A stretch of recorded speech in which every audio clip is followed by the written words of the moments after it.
मेरा क्वेश्चन है, there is always a war between mind and heart, and sometimes you know कि ये गलत है, बट फिर वही अंदर से आता है कि नहीं यार कर लेना चाहिए. Sometimes you are like not decidable कि ये चीज़ सही है या गलत है, दिमाग कुछ और कह रहा है, दिल कुछ और कह रहा है, तो सर उस टाइम क्या करना चाहिए, क्या सुनना चाहिए और क्या मानना चाहिए? मतलब दिल की सुने या दिमाग की सुने? इसको हम एक और तरीके से भी बोल सकते हैं इस टॉपिक को, how to stop being an emotional fool. सही लग रहा है टॉपिक? सारे कह रहे सर यही तो है हम. सबने यस सर बोल दिया. कितने चाहते हैं ये आज के सेशन का टॉपिक? सब चाहते हैं. अरे वाह, let's give a big hand for her. Please. Topic हमको मिल चुका है. Topic is how to stop being an emotional fool. तो सबसे पहले देखते हैं इमोशनल होना क्या बुरा है? ये बुरा नहीं है. ये जो वर्ड है इमोशन, इसी में इसका मीनिंग है. You can call it as energy in motion. लेकिन अगर वो एनर्जी अनकंट्रोल्ड वे में चलने लग जाए तो क्या होगा? एक है एनर्जी आपके कंट्रोल में है, इमोशंस आपके कंट्रोल में है. एक है आप इमोशंस के कंट्रोल में हो. कैसी होगी इस बंदे की लाइफ जो इमोशंस के कंट्रोल में है? खत्म ही खत्म है जी. मतलब एक मिनट में वो एक्साइटेड हो जाएगा, अगले मिनट में डिप्रेस्ड हो जाएगा. जब जरूरत से ज्यादा खुश हो जाएगा तब भी रायता फैलेगा. जरूरत से ज्यादा खुश हो जाते हैं तो कमिटमेंट नहीं करने लग जाते उल्टे सीधे. पूरी की पूरी रामायण को अगर आप समझने की कोशिश करोगे तो सारी जो प्रॉब्लम्स हुई उसकी जड़ क्या थी? सीता. अरे नहीं, सीता जड़ थी.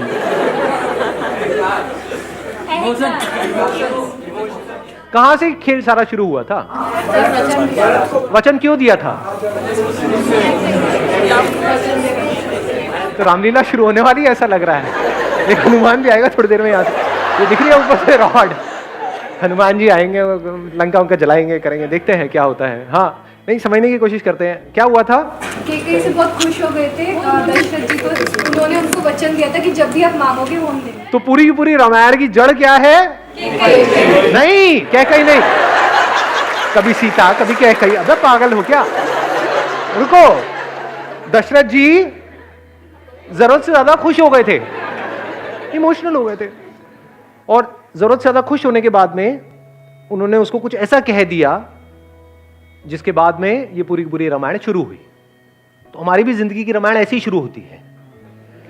जरूरत से ज्यादा खुश हो जाते हैं और किसी को कमिट नहीं करना चाहिए, कमिट कर दिया, उसके बाद वो फुद्दू घर के चक्कर लगा रहा है. उसके बाद रो रही, मैंने क्या कर दिया, थोड़ी जल्दी कर दी. फिर हमारी जिंदगी की रामायण शुरू होती है.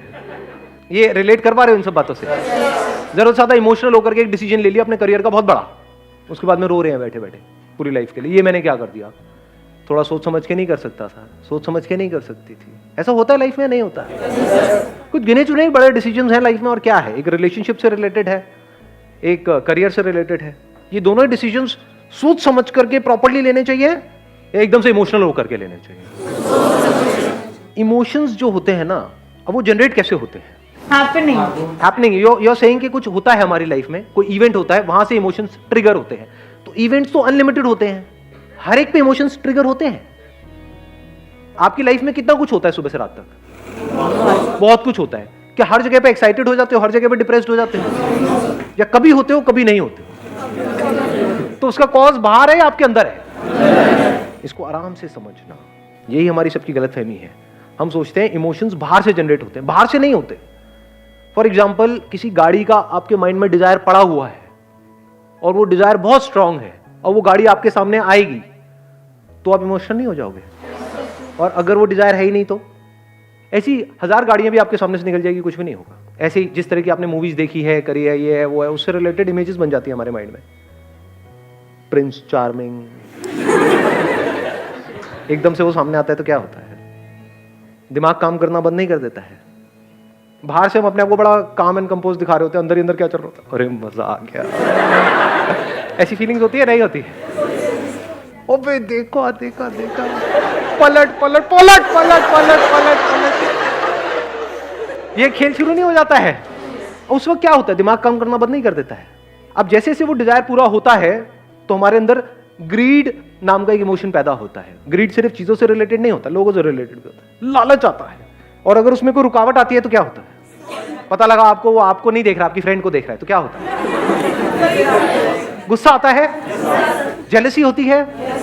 तो इस सब की जड़ क्या है? उनके इमोशंस उनके ऊपर हावी हो जाते हैं। अब इस डिजायर की प्रॉब्लम समझ पा रहे हो? क्योंकि ये डिजायर्स, मजे की बात क्या है, हम सबके अंदर बन जाते हैं, आपने बनाए नहीं है। ऐसी गलतफहमी होती है आपको कि मैंने चूज किए हैं।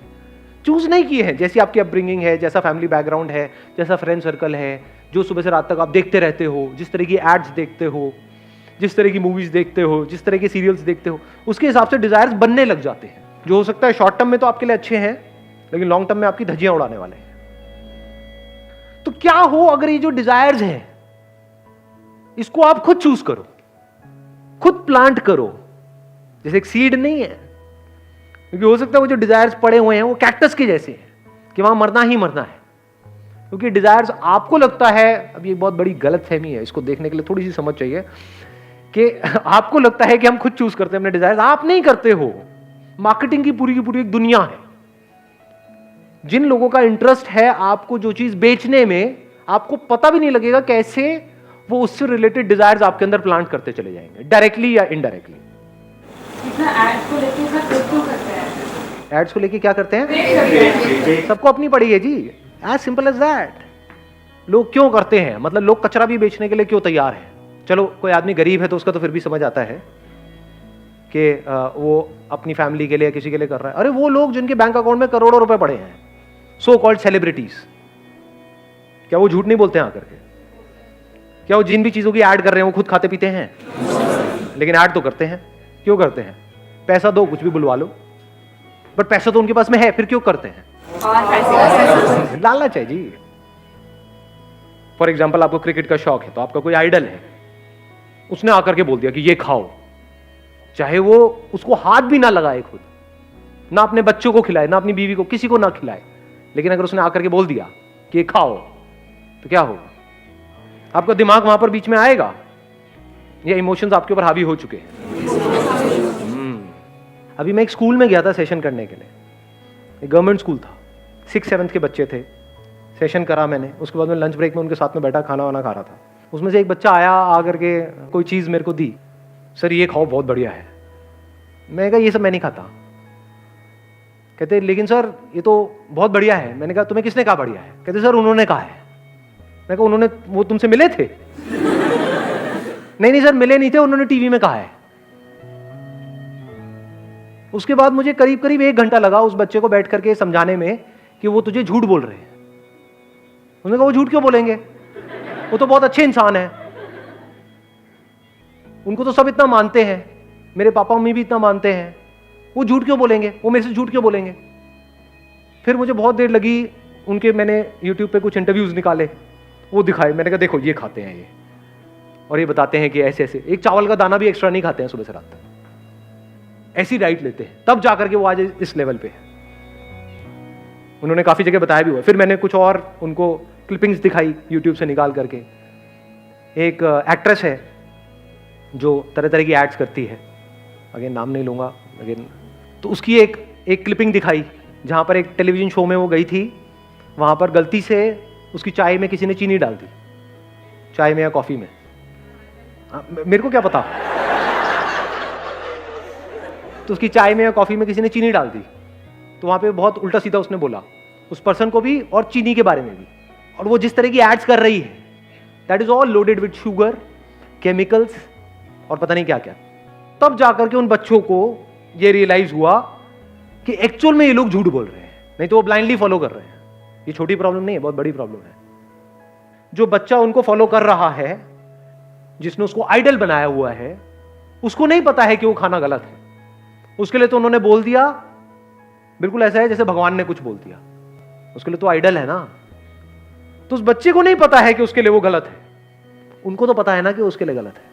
सर लेकिन बोलते हैं कि आप जितना गलत मतलब माइक देना एक मिनट।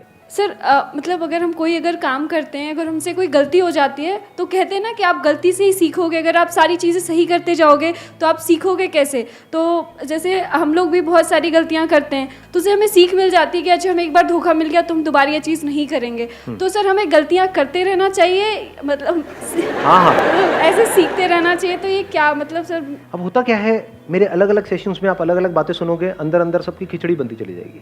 क्योंकि एक सेशन में मैं बोलूंगा कि हम अपनी गलतियों से ही सीखते हैं, जिसने गलती नहीं करी उसने क्या किया। इसका मतलब ये थोड़ी कि हम गलतियां ही करते रहें। देखो, समझदार कौन है? जो बार बार गलती करे और फिर भी उससे ना सीखे, वो समझदार है। या बेवकूफ है, या महाबेवकूफ है? महाबेवकूफ। एक ही गलती को 10 बार करे। दूसरा बंदा जिसने गलती करी उससे सीख लिया, उसको समझदार कहेंगे या बेवकूफ कहेंगे? समझदार है। तीसरा बंदा जो गलती करने से पहले ही औरों की गलतियों से सीख जाए और वो गलती करे ही ना, वो वाली गलती ना करे, वो उसको क्या कहोगे? महाबेवकूफ या महासमझदार? महासमझदार। गलतियां दो तरह की होती हैं। एक है छोटी मोटी गलती कि आप गए यहां से, ध्यान कहीं और था, अंदर ख्यालों में खोए हुए थे, कहीं टक्कर हो गई टड़क करके ऐसे, मतलब, और थोड़ी सी लग गई चोट, 5-7 दिन के लिए दर्द हो रहा है। लेकिन ये भी तो हो सकता है कि वो गलती अगर आपने कहीं मेन रोड पे, सड़क पे करी और टक्कर हुई किसी ट्रक से, तो अब क्या सीखोगे वहां पर? सीखने के लिए रह क्या जाएगा? समझ गए ना? गलतियां दो तरह की है। एक छोटी मोटी गलती है, बड़ी गलती है। तो बड़ी गलती किससे कनेक्टेड है? बड़े डिजायर से कनेक्टेड है। जितने ज्यादा डिजायर्स होंगे उतना ही फड़फड़ाए हुए होंगे। मैं ये सब जो भी बोल रहा हूं अपनी लाइफ के पूरे एक्सपीरियंस के बेस पे आपसे बोल रहा हूं। तो अगर आप महासमझदार हो तो मेरी बातों से ही सीख लोगे। महाबेवकूफ हो तो कभी नहीं सीखोगे। समझ गए? मैं लाइफ में कई जगह पे फंसा हूं। क्यों फंसा हूं? क्योंकि अंदर एक डिजायर को पनपता रहा कि मुझे ये चाहिए, ये चाहिए, ये चाहिए, ये चाहिए, ये चाहिए। जो वो चीज, वो जो अपॉर्चुनिटी है मेरे सामने आई, तो दिमाग ने काम करना बंद कर दिया। इमोशनल होकर के कोई डिसीजन ले लिया, उसके बाद में भुगतता रहा अगले 5-10 साल तक। ऐसा लाइफ में होता है? नहीं होता है। तो मैं दिल से क्या चाहता हूं कि आपके साथ ऐसा ना हो। तो अगर ये सीख जाओ तो बच जाओगे। अब ऐसा नहीं होता है मेरे साथ में। क्यों नहीं होता है? अंदर कोई डिजायर ही नहीं, no desire of any kind. लेकिन एनर्जी की कोई कमी है?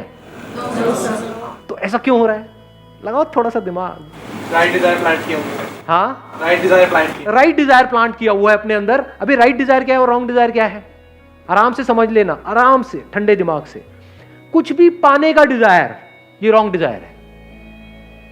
अपने आप को कैपेबल बनाने का डिजायर, अपनी कैपेबिलिटीज को बढ़ाने का डिजायर, अपना जो हाईएस्ट पोटेंशियल है उसको अचीव करने का डिजायर। यानी अगर आप एक क्रिकेटर हो तो आपका डिजायर क्या है? क्रिकेट में मुझे एक्स्ट्रा ऑर्डिनरी बनना है, चीजें इकट्ठी नहीं करनी है। चीजें तो उसके पास भी आएंगी लेकिन एटलीस्ट उसका माइंड उसके कंट्रोल में होगा।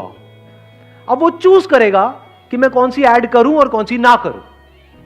फॉर एग्जाम्पल, गाड़ी की है, बाइक की है, इंश्योरेंस की है, ये सारी जो एड्स हैं, इसको करने में कोई बुराई नहीं है। किसी की लाइफ थोड़ी ना खराब हो रही है। अच्छा, खाने पीने की चीज है, कौन देखने वाला है इस ऐड को? कोई बच्चे देखने वाले हैं जो मुझे ब्लाइंडली फॉलो करते हैं। तो मैं ये ऐड नहीं करूंगा, और इसकी जगह मैं क्या करूंगा? अपने सारे इंटरव्यूज में बोलूंगा कि ये खाना सही है, ये खाना गलत है, ताकि एटलीस्ट मेरी वजह से किसी का अच्छा नहीं हो रहा तो किसी का बुरा ना हो, नंबर 1।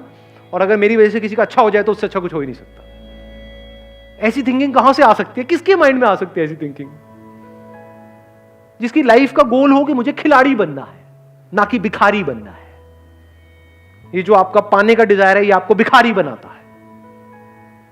बड़ा आदमी, छोटा आदमी, ये सब क्या है? जाने अनजाने अगर डिजायर आपके अंदर प्लांट नहीं हो रहे हैं। घर में डायलॉग सुने नहीं सुने हैं?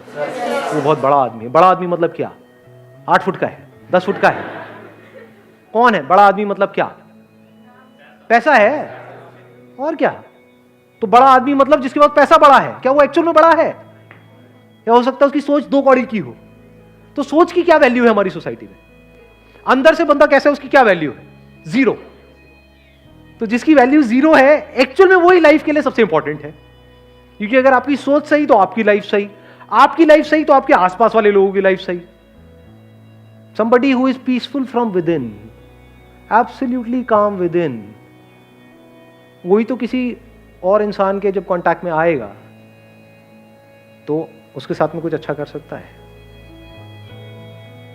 जिसके अंदर पहले ही भूचाल है, मतलब बवंडर चल रहा है, वो जब भी किसी के कांटेक्ट में आएगा वो एक ही बात सोच रहा होगा, मैं इसको कैसे यूज करूं अपना वो पूरा करने के लिए। जो चीज मुझे चाहिए उसमें ये काम का है या नहीं है। काम का है तो आपके लारे लप्पे करेगा, नहीं है तो आपको साइड में कर देगा। ऐसी नहीं है दुनिया, अपना काम निकालने के बारे में सोचते सुबह से रात। ऐसे ही बनना चाहते हो, या फिर ऐसे बनना चाहते हो कि कहीं पर बैठे हो किसी के साथ में, अब वो चाहे अमीर है गरीब है कोई फर्क नहीं पड़ता है, चाहे रोड के साइड में बैठ करके चाय पी रहे हो, घंटों तक बैठे हो, बैठ करके देख रहे हो, ऑब्जर्व कर रहे हो। ये ऑब्जर्व करने के लिए अंदर एक ठहराव होना चाहिए, अंदर खुशी होनी चाहिए। खुशी और पीस ऑफ माइंड अलग अलग चीजें हैं, एक ही है? अलग है? एक ही है? एक ही है। ये अलग अलग चीजें नहीं है, नाम अलग अलग है। उसको आप शांति कहो, खुशी कहो, एक ही चीज है। आप लोग खुश रहना तो चाहते हो, सब रहना चाहते हैं दुनिया में, लेकिन ये नहीं पता है खुश रहते कैसे हैं। ऐसे सीड्स अपने अंदर प्लांट करने होते हैं जो जैसे जैसे लाइफ आगे बढ़े आप अंदर से और पीसफुल होते चले जाओ। Wish you all the very best. Thank you so much for coming.